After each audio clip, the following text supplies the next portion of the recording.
சென்னை நந்தனம் YMCA மைதானத்தில் வரும் 17ஆம் தேதி நடைபெறவுள்ள திமுக முப்பெரும் விழா மாநாட்டு பணிகளை நாடாளுமன்ற உறுப்பினர் TR பாலு நேரில் பார்வையிட்டு ஆய்வு செய்து வருகிறார்.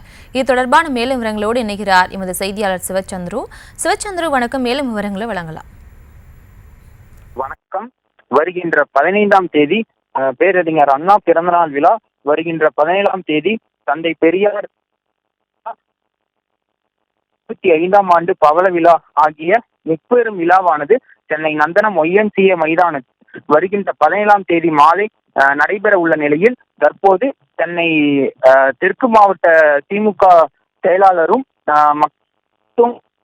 துறை அமைச்சருமான மா சுப்பிரமணியன் அவர்கள் தற்போது நாடாளுமன்ற உறுப்பினர் TR பாலு அவர்களுக்கு தற்போது நடைபெற்று வரக்கூடிய மாநாட்டு பணிகளை விளக்கி எடுத்து கூறினார். மேலும் இந்த மாநாடு எந்த மாநாட்டுக்காக ஏற்பாடு செய்யப்படுகின்ற பணிகள் என்னென்ன நடைபெற்று கொண்டிருக்கிறது, மீதம் என்னென்ன பணிகள் நடைபெற உள்ளது என்ற முழு விவரத்தையும் தற்போது நாடாளுமன்ற உறுப்பினரும் திமுக பொருளாளருமான TR பாலு அமைச்சர் மா சுப்பிரமணியனிடம் எடுத்து விளக்கி கேட்டறிந்தார். அதற்கு அமைச்சர் மா சுப்பிரமணியன் விளக்கி கூறினார். விவரங்களுக்கு நன்றி சிவச்சந்திரு. செய்திகளை உடனுக்குடனும் துல்லியமாகவும் தெரிந்து கொள்ள சப்ஸ்கிரைப் பண்ணுங்க.